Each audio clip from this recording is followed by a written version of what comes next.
Hello everyone, welcome to জ্ঞান সিন্ধু। আজকে আমি ষষ্ঠ শ্রেণীর গণিত প্রভা বইয়ের চ্যাপ্টার 1-এর পেজ নম্বর 30 ডেসক্রাইব করব। তো তোমাদের যদি আমার ভিডিও ভালো লেগে থাকে তাহলে অবশ্যই ভিডিওটিতে একটি লাইক করবে এবং চ্যানেলটিকে সাবস্ক্রাইব করবে। আর তোমাদের যদি কোনো চ্যাপ্টারের ভিডিও রিকোয়ারমেন্ট থাকে তাহলে তোমরা আমাকে বলতে পারো, আমি আপকামিং ভিডিওর মধ্যে সেগুলো আপলোড করার চেষ্টা করব। তো চলো আর দেরি না করে এবার ভিডিওটা শুরু করি। তো দেখো এখানে কি বলেছে, 0.7। এখন 0.7কে তুমি ভগ্নাংশ আকারে কিভাবে লিখবে? দশমিকের পর যে সংখ্যাটা থাকবে সেটাকে তুমি কি করবে না লবে লিখে নেবে। তাহলে 7 লিখে নিচ্ছি লবে। এখন দশমিকের জন্য তুমি একটা 1 বসাবে, মানে দশমিকের জায়গায়। দশমিকের পর কটা ডিজিট আছে এবার দেখে নেবে। দশমিকের পর এখানে একটা ডিজিট আছে যেটা কিনা 7, তাহলে একটা ডিজিট আছে বলে তুমি এখানে একটা শূন্য বসাবে। তাহলে এটা কি হচ্ছে না নিচেতে 10 আছে বলে এটার মানে বোঝাচ্ছে যে সমান 10টা ভাগ রয়েছে, যেই ভাগের মধ্যে কিন্তু 7টা ভাগের কথা তোমায় বলা হচ্ছে, মানে সমান 10 ভাগের 7 ভাগ। পরেরটাতে কি দিয়েছে দেখো, 0.07।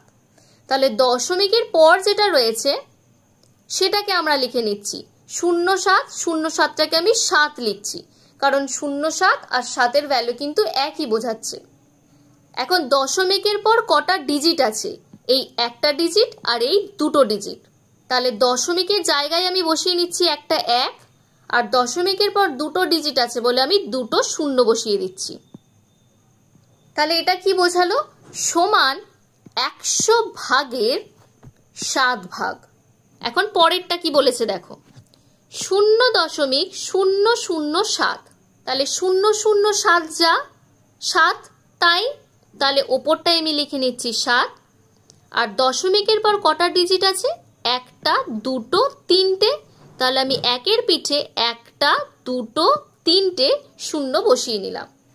তাহলে সমান 1000 ভাগের মধ্যে 7 ভাগ কিন্তু এটা বোঝাচ্ছে। এখন পরেরটা দেখো, দশমিকের আগে একটা সংখ্যা আছে, দশমিকের পরে একটা সংখ্যা আছে। তাহলে এটাকে ভগ্নাংশ আকারে দু রকম ভাবে লেখা যায়, একটা অপ্রকৃত ভগ্নাংশে আর একটা হচ্ছে মিশ্র ভগ্নাংশে। অপ্রকৃত ভগ্নাংশে কিভাবে লেখা হয় না, যে সংখ্যাটা লেখা আছে সেই সংখ্যাটাকে দশমিক ছাড়া পুরোটাকে আগে বসিয়ে নিতে হবে। এখানে রয়েছে 5.7, সেটাকে লিখে নেওয়া হয়েছে 57। এখন পয়েন্টের পর কটা ডিজিট আছে আমায় দেখে নিতে হবে। পয়েন্টের পর একটা ডিজিট আছে, তাহলে আমি একের পিঠে একটা শূন্য বসিয়ে দেব। তাহলে এখন এটা যেটা তৈরি হয়েছে সেটা হচ্ছে একটা অপ্রকৃত ভগ্নাংশ। তাহলে যদি এটাকে মিশ্র ভগ্নাংশে কনভার্ট করা হয় তাহলে কিভাবে লেখা হবে না, পয়েন্টের আগে যেটা রয়েছে 5, এটাকে আমরা পূর্ণ হিসাবে বসাবো, মানে 5 পূর্ণ। এখন দশমিকের পর যেটা রয়েছে 7টা, সেটা ওপরে বসিয়ে দিলাম। আর দশমিকের পর কটা ডিজিট রয়েছে না, একটা ডিজিট রয়েছে, তাই একের পিঠে একটা শূন্য বসিয়ে দেওয়া হলো। তাহলে 5টি সম্পূর্ণ আর একটি সম্পূর্ণ সমান 10 ভাগের 7 ভাগ। এই যে 10 ভাগের মধ্যে 7 ভাগ, দেখো ব্যাপারটা ক্লিয়ার হয়েছে কিনা। পরেরটা দেখো দিয়েছে 5.07। তাহলে এই পুরো সংখ্যাটাকে বসিয়ে নিতে হবে 507, আর নিচেতে কি বসাবো না 100, কারণ দশমিকের পর দুটো ডিজিট রয়েছে, তাই একের পিঠে দুটো শূন্য বসে গেছে। এখন এটাকে মিশ্র ভগ্নাংশে কিভাবে লিখবো না, পয়েন্টের আগে যেটা আছে সেটাকে আমি সামনে লিখে দেব, এই যে। তাহলে 0.07-এরটা আমরা অলরেডি এখানে করেছি, তাহলে সেটাকে কি লিখেছিলাম 7/100। দেখো এখানে সেটাই লেখা হয়েছে।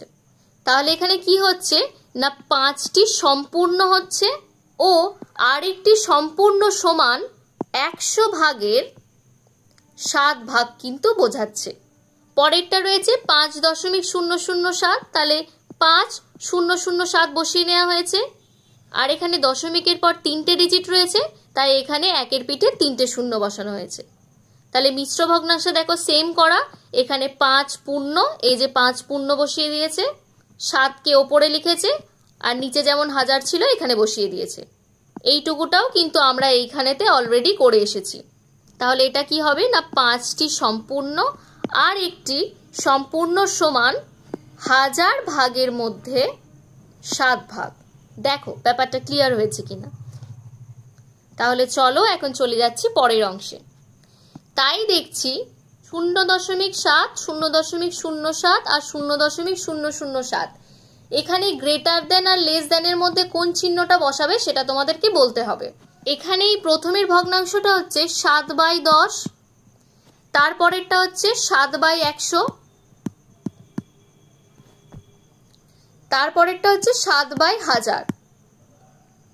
এখন আমরা জানি যদি লবগুলো সবকটার সমান হয়, মানে এখানে সবকটার লব দেখো সমান, তাহলে সব থেকে ছোট যার হর থাকে সে হয় সব থেকে বড়।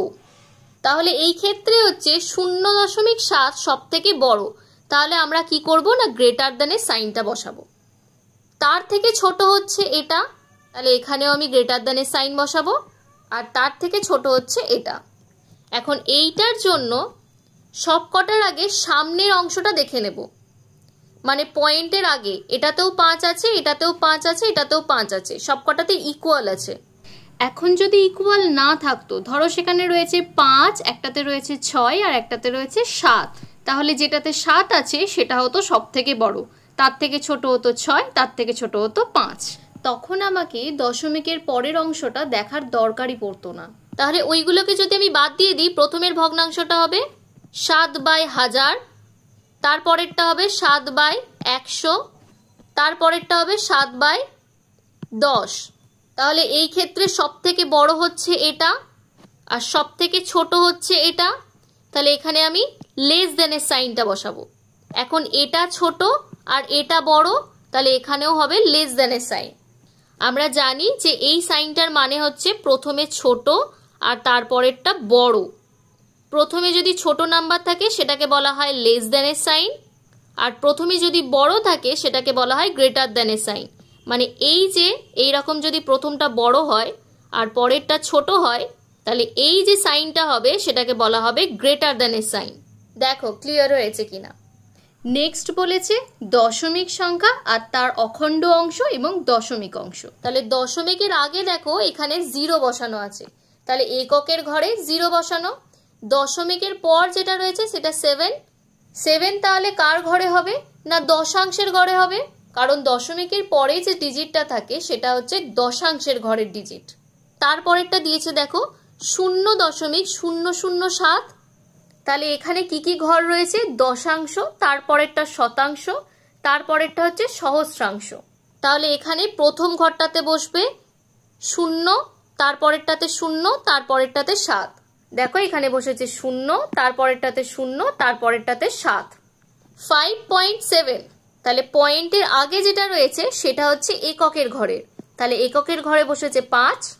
আর দশমিকের পরের সংখ্যাটা হচ্ছে কোন ঘরে না দশাংশের ঘরে, তাহলে দশাংশের ঘরে 7 বসিয়ে দিয়েছে। তারপরেরটা দেখো দিয়েছে একক আর দশক, তার মানে এটা হচ্ছে 37। তারপর এককের ঘরের পরই বসে দশমিকটা, তাহলে এইখানে দশমিকটা বসিয়ে নিচ্ছি। তারপরে দেখো দশাংশের ঘরে কি দিয়েছে ভ্যালুটা না 6 দিয়েছে, তাহলে এখানে আমি লিখে নেব 6। তারপরের গুলো ফাঁকা, তাহলে আমাকে কিছু লিখতে হবে না। তারপরেরটা দেখো দিয়েছে একক, দশক, শতক, হাজার, তাহলে সংখ্যাটা কি হবে 7, 1, 5, 2। এরপর বসাবো দশমিকটা। তারপর কি কি সংখ্যা রয়েছে 0, 0, 5, তাহলে এখানে লিখবো দশমিকের পর 0, 0, 5। দেখো বুঝতে পেরেছো কিনা। এখানে শুধু জাস্ট মনে রাখবে দশমিকের পরের যে ঘরটা রয়েছে সেটা দশাংশের ঘর, তারপরেরটা শতাংশের ঘর, তারপরেরটা সহস্রাংশের ঘর। দশাংশ মানে 10 ভাগের অংশ, শতাংশ মানে হচ্ছে 100 ভাগের অংশ, সহস্রাংশ মানে হচ্ছে সহস্র ভাগের অংশ বা হাজারের অংশ। তো দেখো পরেরটাই কি আছে, এখন চলে যায়। পরেরটা দিয়েছে নিচের সংখ্যাগুলির বিস্তার করি ও 3-এর স্থানীয় মান খুঁজি। এখন এখানে দিয়েছে 0.35, তাহলে এই যে প্রথম যেটা রয়েছে সেটাকে আমরা কি বললাম না দশাংশের ঘরের একটা ডিজিট। তাহলে দশাংশ মানে কি না 10 ভাগের অংশ? তাহলে 3-এর নিচে আমি লিখে নেব 10। পরের যে 5টা রয়েছে সেটা কোন ঘরে? না সেটা হচ্ছে শতাংশের ঘরে। শত মানে কি? না 100। তাহলে 5-এর নিচে বসিয়ে নেব আমরা 100। দশমিকের পরে যে ডিজিটগুলো থাকে সেগুলো সবসময় এরকম ফ্র্যাকশন ফর্মে হয় বা ভগ্নাংশ ফর্মে লিখতে হয়। এখন এগুলোকে যখন কথায় লিখতে হয় আমরা কখনোই এইটাকে বলতে পারবো না 0.35, কোনোদিন বলতে পারবো না। এটাকে সবসময় ভেঙে ভেঙে বলতে হবে, মানে 0.35। দেখো এখানে লিখেছে 0.35, বা আরেকটা রকম ভাবে বলা যায় 3.5%। এই ফর্মটা যেটা সেটা হচ্ছে বিস্তার ফর্ম দেখে করা হয়, মানে এই যে 3 আর 5%। দেখো এইখানে লেখা। এখন বলছে 3-এর স্থানীয় মান কি? 3-এর স্থানীয় মান হচ্ছে এইটা, কারণ 3 কোন ঘরেতে রয়েছে? না দশাংশের ঘরে রয়েছে, তাই 3-এর স্থানীয় মান হবে 3/10। এখন পরের যে সংখ্যাটা রয়েছে সেটা দিয়েছে 3.21। তাহলে এটার বিস্তার ফর্ম কেমন হবে? না 3 যোগ 2/10, কারণ 2 দশাংশের ঘরে রয়েছে, আর 1 রয়েছে কার ঘরে? না শতাংশের ঘরে। তাহলে আমরা লিখব 1/100। তাহলে এটাকে আমরা কথায় কিভাবে লিখব? না 3.21। এটা কোনটা দেখে করলাম? না এইটা দেখে করলাম, 3.21। এখন আর একটা ফর্মে লেখা যায়, সেটা আমরা এই বিস্তার ফর্মটা দেখে লিখব। 3 যেটা রয়েছে সেটা কোন ঘরে রয়েছে? না এককের ঘরে রয়েছে, তাহলে আমরা লিখব 3 একক। 2 কার ঘরে রয়েছে? না দশাংশের ঘরে, তাহলে আমরা লিখব 2 দশাংশ। আর 1 কার ঘরে রয়েছে? না শতাংশের ঘরে, তাহলে লিখব 1 শতাংশ। এখন এখানে এই 3-এর স্থানীয় মান কি হবে? না 3 হবে, কারণ 3 এককের ঘরে আছে, মানে 3-এর স্থানীয় মান হচ্ছে 3 গুণ 1। এখন 3 গুণ 1 করলে কত হয়? না 3ই হয়, তাই 3-এর স্থানীয় মান হচ্ছে এই ক্ষেত্রে 3 হবে। তাহলে পরেরটা কি বলেছে? 4 শতক, 2 দশক আর 1 একক। প্রথমে আমরা এটা লিখে নিই, 4 শতক, 2 দশক আর 1 একক। তারপর বলেছে 5 দশাংশ, মানে পয়েন্টের কথা চলে আসছে, এবং 3 শতাংশ। তাহলে এখানে আমরা আগে একটা পয়েন্ট বসিয়ে নিই। এখন 5 দশাংশ বলেছে মানে পয়েন্টের ঠিক পরের ডিজিটটাই হবে 5, আর 3 শতাংশ বলেছে মানে পরের ডিজিটটা হবে 3। তাহলে 5-এর পরেই হচ্ছে যে সংখ্যাটা সেটা বসিয়ে নিলাম। এখন এদের যে এক্সপ্যান্ডেড ফর্ম সেটা লিখে নিচ্ছি। 4 শতক, 4 শতক মানে কি? 4-এর সাথে 100 গুণ করা আছে, তাহলে 4-এর সাথে 100 গুণ করলে কত হবে? না 400 হবে। তারপর কত দিয়েছে? 2 দশক, মানে 2-এর সাথে 10 গুণ করা আছে, তাহলে প্লাস 2-এর সাথে 10 গুণ করা মানে হচ্ছে 20। তারপর দিয়েছে 1 একক, মানে 1-এর সাথে 1 গুণ করা আছে, 1-এর সাথে 1 গুণ করলে কত হয়? না 1। তারপর কি দিয়েছে? না 5 দশাংশ, তাহলে যোগ দিয়ে লিখব 5/10। তারপর দিয়েছে 3 শতাংশ, তাহলে প্লাস দিয়ে লিখব 3/100। দেখো ব্যাপারটা ক্লিয়ার হয়েছে কিনা। এটা যেটা আমি বলছিলাম এক্সপ্যান্ডেড ফর্মটা, আমি জাস্ট আরেকটু এক্সপ্যান্ড করে দেখিয়ে দিই। 4 শতক মানে হচ্ছে 4 গুণ 100। 2 দশক মানে হচ্ছে 2 গুণ 10। 1 একক মানে হচ্ছে 1 গুণ 1, প্লাস 5 দশাংশ মানে হচ্ছে 5 গুণ 1/10। 3 শতাংশ মানে হচ্ছে 3 গুণ 1/100। তোমরা জাস্ট এইটুকু সংখ্যাগুলোকে দেখো, এইগুলোর ওপর ডিপেন্ড করেই কিন্তু এদের নামকরণগুলো করা হয়েছে। তাহলে চলো পরেরটাতে আমি একটা নিজের মনের মতন করে নিয়ে নিই, 27.25। তাহলে এটা হচ্ছে এককের ঘর, এটা হচ্ছে দশকের ঘর।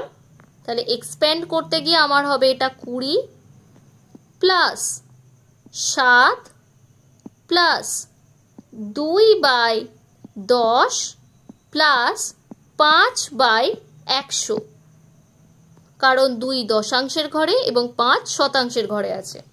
তাহলে এর আগেরটা আমরা বিস্তার ফর্ম দেখে কথাই লিখেছিলাম, এতে আমরা দশমিক ভগ্নাংশটা দেখে বিস্তার ফর্মটা লিখে নিচ্ছি। এটা হবে 27, পয়েন্টের জন্য লিখব 0.25। যখন আমরা এইটা দেখে কথাই লিখব তখন কিন্তু এই দশমিক ওয়ার্ডটা আসবে, কিন্তু যখন আমরা এই বিস্তার ফর্মটা দেখে কথাই লিখব কোথাও এই দশমিক ওয়ার্ডটাকে তোমরা খুঁজে পাবে না, কারণ এমনিও বিস্তার ফর্ম লেখার সময় কোথাও দেখো আমি দশমিক কিন্তু ইউজ করিনি, তাই না? আচ্ছা, এর আগেরটাতে এই যে সংখ্যাটা যেটা দিয়েছিল সেখানে 3-এর স্থানীয় মানটা কিন্তু লেখা হয়নি, তাহলে এখানে 3 যেহেতু শতাংশের ঘরে আছে তাহলে এটা হবে 3/100। তো দেখো ব্যাপারটা ক্লিয়ার হয়েছে কিনা।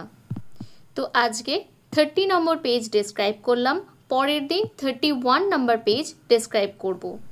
তো তোমাদের যদি আমার ভিডিও ভালো লেগে থাকে তাহলে অবশ্যই ভিডিওটিতে একটি লাইক করবে এবং চ্যানেলটিকে সাবস্ক্রাইব করবে। তো আজকের জন্য এইটুকুই, দেখা হচ্ছে নেক্সট ক্লাসে।